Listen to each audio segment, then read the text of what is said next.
Hi Internet, this is Daddy Sage with the fifth installment in my series This is My Country, and this time I will take you to Fyn and the surrounding islands. Fyn is the second largest island in southern part of Denmark. Only Sjælland is a bit larger. The area I will go through in this video is covered by the blue color. As you can see, except from Fyn, there are also a lot of other islands in this area. I will visit in this video 4 of those, and we will start with them. North of Fyn we have Samsø, southwest of Fyn we have Ærø, southeast of Fyn we have Langeland and Tåsinge, and those are the islands that I will visit in this video. So let's get ahead and go to Samsø. Samsø is an island between Fyn and Jylland, and if you look at the island you can see that it has a large fjord and the land is very narrow.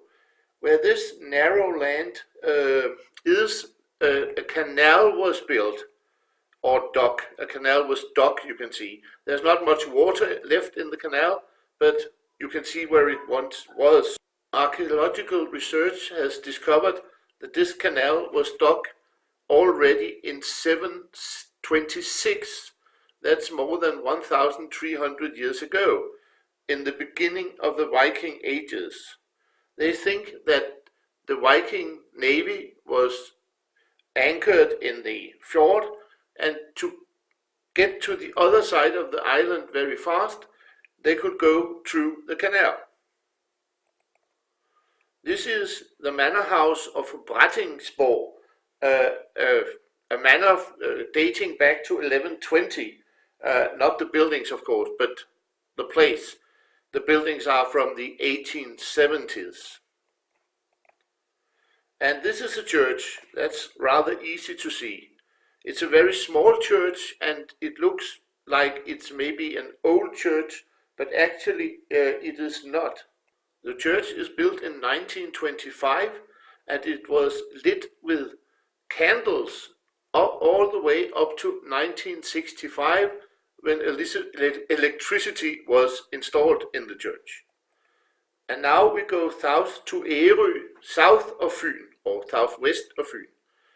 Ærø is a smaller island that Samsø has 2 cities, 2 towns, Ærøskøbing and Marstal, who has been almost at war with each other for years.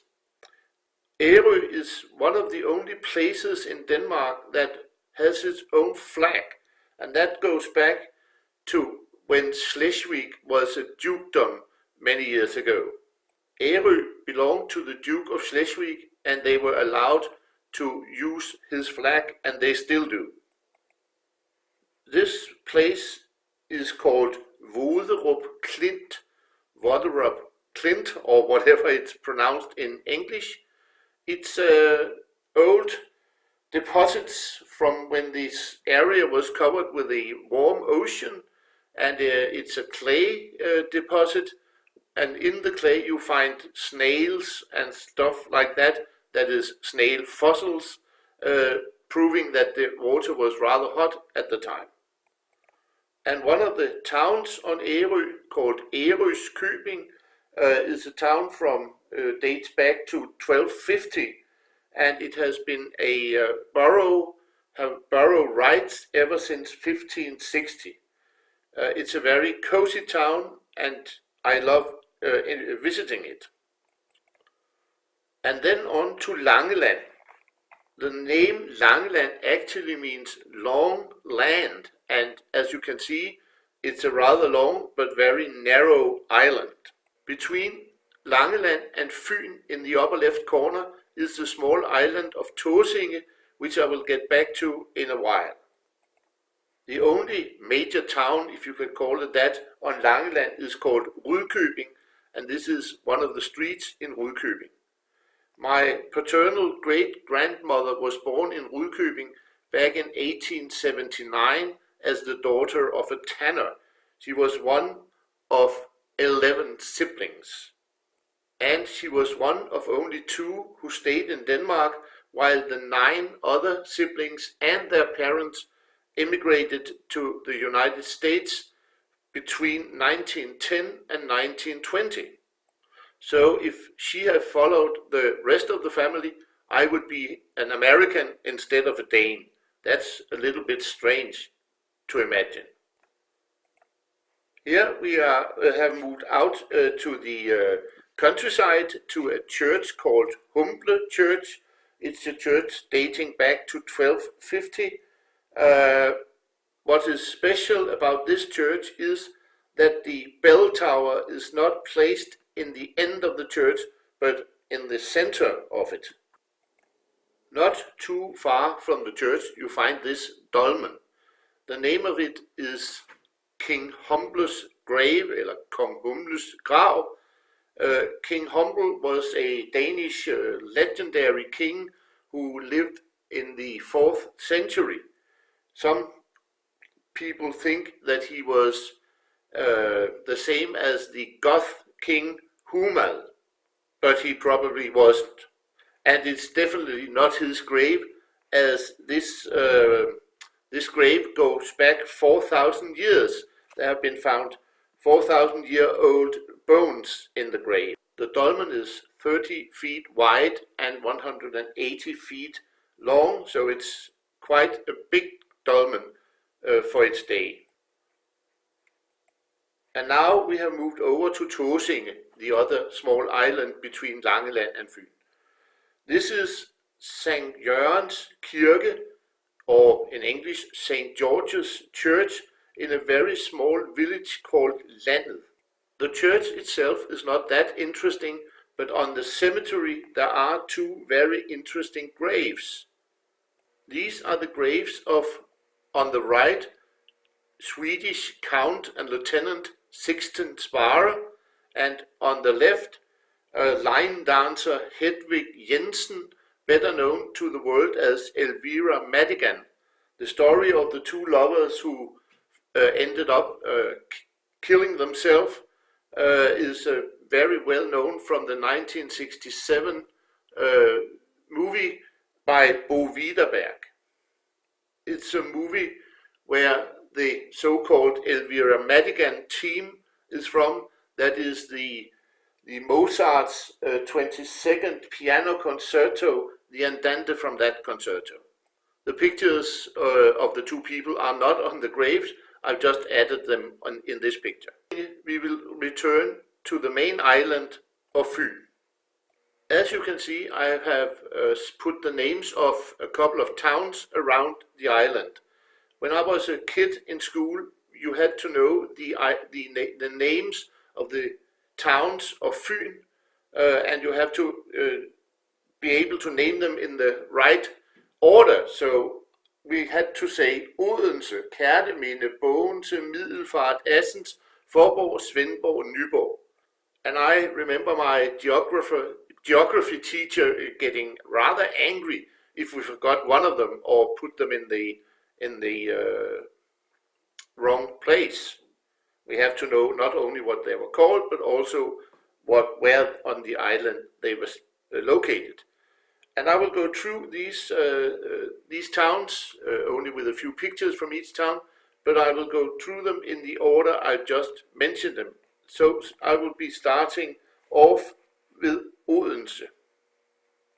In the right part of the picture you can see a church, which is Odense Cathedral, the biggest church on Fyn, and to the left you can see the City Hall, or at least the facade of the City Hall. And yet another church, this is called Ansgars Kirke, Ansgars Church, and it was built by the congregation who collected money for it, and it was built as late as in 1902. What is characteristic about this church is the way the tower is placed. The most famous citizen of Odense is probably fairy tale writer Hans Christian Andersen, or as he is known in Denmark, H.C. Andersen. The building in the picture is his childhood home. It's not where he was born. His birthplace is a museum today. If he was born there, because he denied it himself. But this is where he grew up. His parents moved to this house when he was 2 years old. So this is his childhood home, and he never denied that. His father is unknown. There are many theories on who the father was, but his stepfather was a shoemaker and his mother was a washing lady. And at that time, washing was done in natural water, like here in Odense River. And that is exactly where Hans Christian Andersen's mother did laundry for people. And from Odense we moved to Bogense, the names pronounced almost alike, and this is Bogense City Hall, as you can see, or rather you can see the name Bogense. The word Rådhus means city hall. And we are still in Bogense. This is called the Town Creek. It flows through the old part of town, and it's a very nice place to take a walk in the evening or in the morning. It can be a little hard when the sun is shining too much, but anyway. Next we come to Middelfart, which actually means average speed, not middle fart as some English-speaking people think. I have no pictures from this particular town, but this is what is called the Lillebælt Bridge, or today the old Lillebælt Bridge, as a newer freeway bridge has been built. But this bridge was built in 1935 and is used for cars, pedestrians and trains. And the trains from Fyn to Jylland still uses this bridge. And here are just some anemones in a forest outside Nyborg. And from Nyborg we move south to the next town on the list, a town called Assens. The church in Assens was in the first place built around year 1200, but has been expanded and modified several times since then. Today it's the second largest church on Fyn. Only the cathedral in Odense is larger than the church in Assens. And also in Assens is a statue of famous Danish naval hero Peter Willemoes.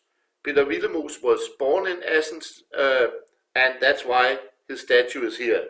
From Assens, he was born in Assens in 1783, and from Assens he moved to Copenhagen and joined the Naval Academy when he was only 12 years old, and at the age of 17 he was given command of his own ship. He was a lieutenant at that time. During the Battle of Copenhagen Roads, he was made commander of what was called a floating battery, and with this floating battery with 24 guns, he fought two ships, two English ships. One was the Elephant, commanded by Admiral Nelson. He was not an admiral then, but a vice admiral. Elephant was a ship of the line, and so was the other ship that was fighting Peter Willemoes, a ship called Ganges. Later he joined the Russian Navy and returned to Denmark, and he was killed already 24 years old in 1808 in the Battle of Sjællands Odde, where he was on board the Danish ship of the line called King Christian. This ship was sunk, 69 men died, and one of these was Peter Willemoes. From Assens we go down to Faaborg, the next town around the island, and this is what is called Church of the Holy Spirit. As you can see, it has only a very small spire, not a real bell tower, but that doesn't matter actually, because in town there is a bell tower without a church. This is the bell tower of a no longer existing church called St. Nicholas Church. When that church was pulled down to make room for more houses, the bell tower was left standing, so you have a bell tower in the center of town, and you have the church on the outskirts of town today. And the next town is Svendborg, which is known for its many bars. It is said to be the town in Denmark with the highest percentage of bars, but I don't know if it's true. But it's also known for its many half-timber houses, half-timber merchant houses from the 18th century, and this is one of them. Svendborg is situated at a narrow sound between Fyn and Tåsinge, and the bridge here is called the Svendborg Sund Bridge, Svendborg Sound Bridge, and I have crossed it a couple of times, or many times I have to say, and if you are on top of the bridge, there's a beautiful view of Svendborg Sund, which is one of the most beautiful waterways in Denmark. And on to Nyborg and Nyborg Castle, as you can see. Nyborg Castle dates back to 1170, and it has been owned by the Danish crown from 1200 to 1849. In 1849 it was sold to the state of Denmark, and the state has owned it ever since, and today it functions as a museum. Through times, many Danish kings has kept their court here in Nyborg. Today, the surroundings around the castle is home to a rather rare spider, a so-called atypical tarantula. It's not that big as tarantulas in southern Europe, but it's about 2 centimeters or 1 inch long. And it's a poisonous spider, but not dangerous to humans. Right outside Nyborg you find the Great Belt Bridge, or rather the Great Belt Bridges, as the bridge consists of 2 bridges, a low bridge which is seen in the foreground and what is called a high bridge in the background. The 2 connects on a small island called foru, and this is the lighthouse of foru. Unfortunately, this is a closed area and you can't stop here on the freeway. You have to move on, and but from time to time there are arranged tours to foru, so you can see the island, which today is a bird sanctuary. And we go on up to Kerteminde. This is the harbor in Kerteminde. As you can see, it's fishing vessels that's here, and it is actually originally a fishing town. Today, industry of some kinds are there as well. On the square, there is a statue of a woman, as you can see in the picture. Her name is Amanda. That comes from an old song called Min Amanda var fra Kerteminde, or My Amanda was from Kerteminde. I don't know how to pronounce it otherwise in English, but Kerteminde in Danish actually. And this song became so popular. It was written in 1893 and was very popular around the turn of the century, and actually it still is.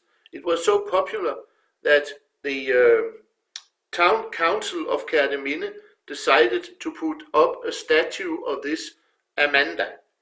Actually, it's a very sad song about a man who lives in Copenhagen, and who is in love with Amanda, but she leaves him for a medical student. Very, very sad song. Just south of Kerteminde, you will find this manor house called Risingegård. It is a very beautiful place. I don't know much about it, but I love to just stand and taking pictures and watching this place. What I do know a bit about is this Egeskov Castle, which was built back in 1554. This is the best preserved example in Europe of a Renaissance water castle because it's surrounded by water on all sides. In front of the castle you can see a kind of statue. This is what is called a super egg. And as you can see, it can stand, which normal eggs can't. This super egg shape was invented by the Danish inventor and poet Piet Hein, who invented many other things and wrote some very strange poems as well.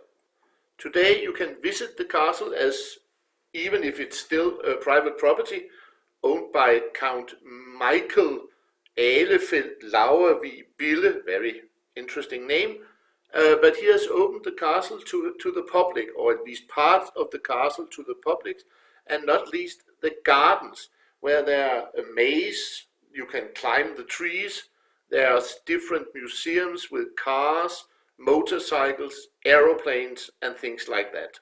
And that was that. This completes my Country 4 movie, which is actually the 5th installment, about Fyn and the surrounding islands.